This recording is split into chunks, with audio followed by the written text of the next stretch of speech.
Cake मार्केटमध्ये मिळतो तसं टी स्पॉन्ज केकची रेसिपी दाखवणार आहे मी तुम्हाला। खूप छान हा केक बनवून तयार होतो। अगदी लहान मुले मोठी माणसे आवडीने खातात। तुम्ही हा केक चहा टायमिंग सोबत सुद्धा खाऊ शकता किंवा इतर वेळीही तुम्ही चहा प्यायचा नसेल, काहीतरी गोड खायचं असेल तर त्यावेळेसही हा केक तुम्ही खाऊ शकता।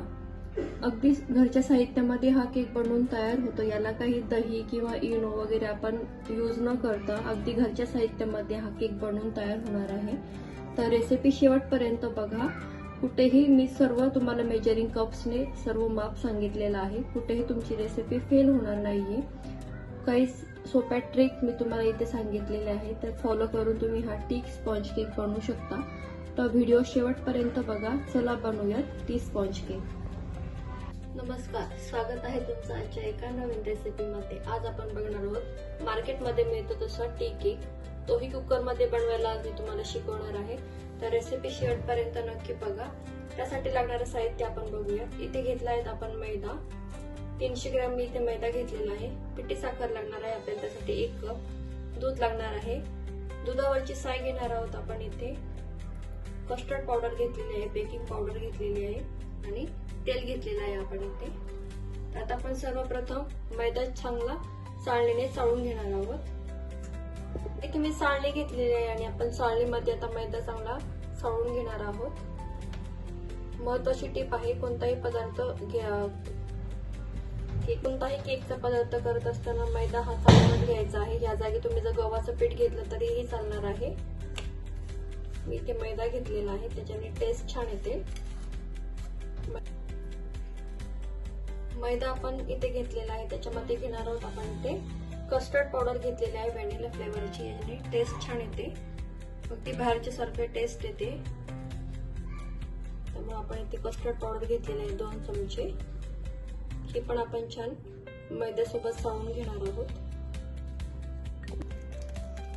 बेकिंग पावडर घेतलेला आहे आपण इथे 1 चमचा।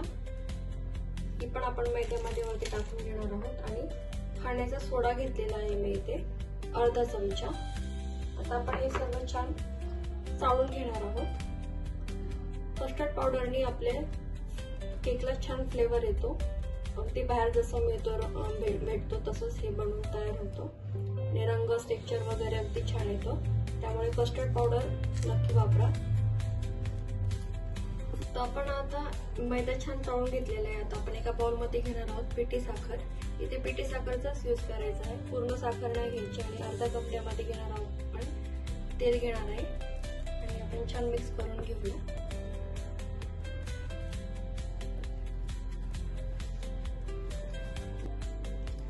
आपण इथे तेल आणि साखर छान हे मेल्ट करून घेतलेले, असं एकजीव करून घ्यायचं आहे सर्व।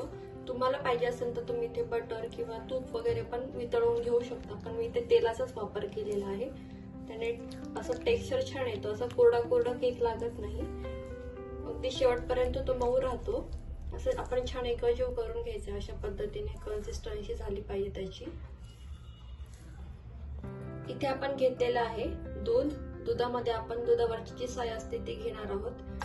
दुधावरची साय घेतली तर आपल्याला इथे वेगळं असं काही यूज करण्याचा वेळ येत नाही, ज्यांनी जसं की मिल्क पावडर झालं किंवा खवा झालं, असं आपल्याला काही यूज करावं लागत नाही। दुधावरची साय असते ती घ्यायची आहे आणि दूध घ्यायचं आहे, हे छान मिक्स करून घ्यायचं आहे।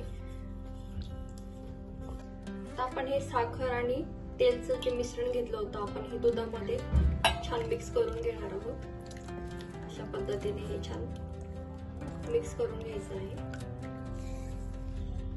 अशा पद्धतीने टी केक नक्की करून बघा।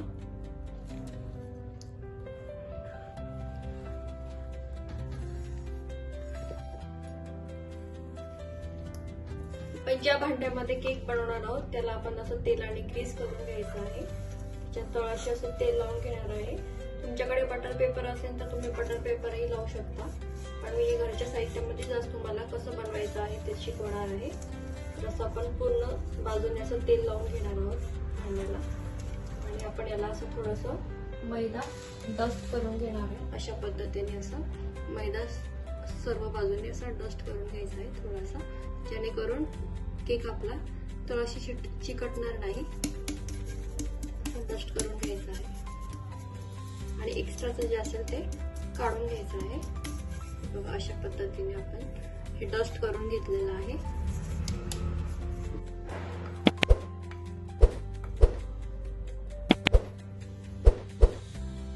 आपण जे दुधाचं मिश्रण घेतलं होतं त्याच्यामध्ये आपण हे बेकिंग पावडर, मैदा वगैरे हे सर्व मिक्स केलेलं, चाळून घेतलेलं हे असं आपण या पिठामध्ये टाकून, दुधामध्ये टाकून घेणार आहोत.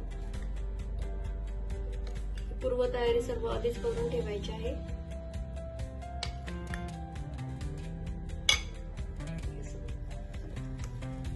याचं छान मिक्स करून घ्यायचं आहे. पिठाची कन्सिस्टन्सी कशी ठेवायची आहे मी तुम्हाला पुढे जाऊन सांगणारच आहे. पातळ नाही आणि खूप घट्ट नाही, अगदी व्यवस्थित आपल्याला हे पीठ भिजवायचं आहे.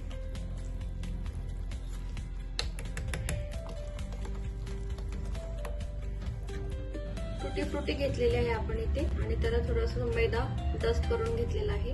असं का करायचं, कारण की टुटी फ्रुटी खाली जाऊन बसते, त्यामुळे असं मैदा त्याला कोट करून घेणार आहोत आपण. आणि इथे आपलं बॅटर ही छान बनवून तयार झालेलं आहे.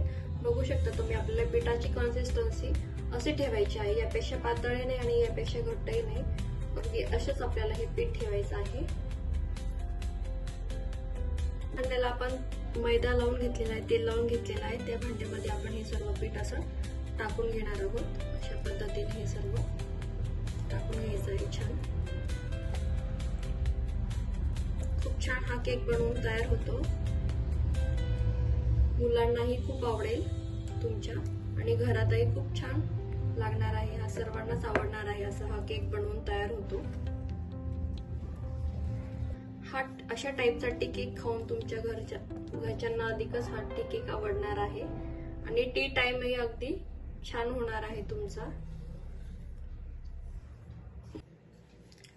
तर आपलं मिश्रण इथे टाकून झालेलं आहे केकचं. तर आपण वरती असं टुटी फ्रुटी टाकून घेणार आहोत. टुटी फ्रुटी ऑप्शनल आहे, तुम्हाला हवा असेल तर टाकू शकता, नाही टाकलं तरी चालेल. पण याने छान वाटतं, मध्ये मध्ये खायला येतात, त्या खाताना जे लागतात ते छान लागतं. तर असं आपण हा टीन टॅप करून घेणार आहोत. इथे मी कुकरमध्ये तुम्हाला बनवायला दाखवणार आहे. तर आता आपण कुकरमध्ये हा केक बनवणार आहोत. कुकरमध्ये मी असं स्टँड ठेवलेलं आहे आणि यामध्ये आपण असं हा टीन ठेवणार आहोत. याच्यामध्ये पाणी टाकायचं नाहीये आणि कुकरच्या झाकणाची आपण शिट्टी काढून घेणार आहोत. आणि रिंग आपण अशीच ठेवणार आहोत, फक्त शिट्टी काढून घ्यायची आहे. आणि हे 30 मिनिटांसाठी आपण बेक करून घेणार आहोत केक.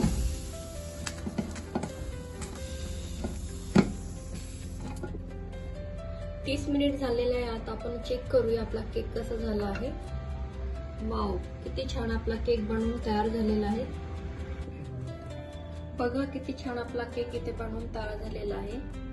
टी स्पॉन्ज केक आपल्या इथे बनवून तयार झालेला आहे. टी केक म्हणू शकतो आपण याला. हा आपण चहा बरोबर वगैरे खाऊ शकतो, खूप छान लागतो. लहान मुलांना अगदी आपण घरी बनवलेला केक बनवून देऊ, खाऊ घालू शकतो. बाहेरून विकत आणण्यापेक्षा आपण घरीच बनवा असा केक आणि आपल्या लहान मुलांना, मोठ्या घरच्यांना खाऊ घालू शकतो असा केक. 30 मिनिट झालेला आहे. आपला केक छान बेक झालेला आहे. टी स्पॉन्ज केक आपला छान इथे बनवून तयार झालेला आहे. तुम्ही बघू शकता याला रंग, टेक्स्चर किती छान आलेला आहे. तर आपण हे डिमोल्ड करणार आहोत. त्यासाठी आपण 15 मिनिट हा छान थंड होऊ दिलेला आहे आणि आपण असं चाकूच्या साहाय्याने असं साईड ओपन करून घेऊयात. बघू शकता किती छान आपला केक इथे बनवून तयार झालेला आहे. हे बघा, रंगावरून तुम्हाला समजलंच असेल किती छान आपला हा टी स्पॉन्ज केक इथे बनवून तयार झालेला आहे. हे बघा किती सॉफ्ट हा झालेला आहे. वासही खूप छान येत आहे टी स्पॉन्ज केकचा. तर आपला टी स्पॉन्ज केक इथे बनवून तयार झालेला आहे. तुम्ही बघू शकता याच्यामध्ये आपण दही, इनो किंवा मिल्क पावडर याचा काही यूज न करता आपण किती हा छान केक बनवून तयार झालेला आहे. लहान मुले आवडीने खातील किंवा मोठे वयस्कर लोकही असतील त्यांना क्रीमचे केक आवडत नाही तर तुम्ही असा केक नक्की बनवू शकता. खूप छान हा केक बनवून तयार होतो. यामध्ये आपण कस्टर्ड पावडरचा यूज केलेला आहे, त्याने आपल्या केकला छान टेस्ट येते. सो रेसिपी नक्की ट्राय करा. व्हिडिओ आवडल्यास लाईक, शेअर, सबस्क्राईब करायला विसरू नका. आपल्या रेसिपीज बघत चला, खूप छान छान रेसिपीज मी तुमच्यासाठी घेऊन येणार आहेत. आपल्या चॅनलवरती नवीन असाल तर लाईक, फॉलो, शेअर करा. आता मी तुम्हाला केक कट करून दाखवते. तुम्ही बघू शकता आपला केक किती सॉफ्ट इथे बनवून तयार झालेला आहे. याला रंग, टेक्स्चर, याला जाळी किती छान पडलेली आहे. बघू शकता हा किती स्पॉन्जी झालेला आहे केक. असं प्रेस करून पाहिलं तरी हा पूर्ण आहे असंच होतंय. यावरून बघू शकता तुम्ही आपला केक किती छान बनवून तयार झालेला आहे. त्याला रंगही किती छान आलेला आहे. हा आपण कुकरमध्ये बनवलेला आहे. कोणी म्हणेल का हा कुकरमध्ये बनवलेला केक आहे. हे बघा किती छान हा रुईसारखा सॉफ्ट असा केक बनवून तयार झालेला आहे. हे बघा आपला हा टी स्पॉन्ज केक किती छान बनवून तयार झालेला आहे. बघू शकता तुम्ही, व्हिडिओमध्ये दाखवतो त्याप्रमाणे. रेसिपी अगदी सोपी आहे. रेसिपी नक्की ट्राय करा. आणि माझ्याकडे असा एक बॉक्स होता तर मी याच्यामध्ये असं अरेंज केलेलं आहे. हे दिसायला छान दिसतं. आणि आपला केकही बघू शकता तुम्ही किती छान बनवून तयार झालेला आहे. जाळी किती छान आलेली आहे, रंग किती छान आलेला आहे, टेस्टही अगदी छान झालेली आहे. तर ही रेसिपी नक्की ट्राय करा. व्हिडिओ आवडल्यास लाईक, शेअर, सबस्क्राईब करायला विसरू नका. पुन्हा भेटूया अशाच एका छानशा सोप्या रेसिपी सोबत. तोपर्यंत मस्त राहा, आनंदी राहा.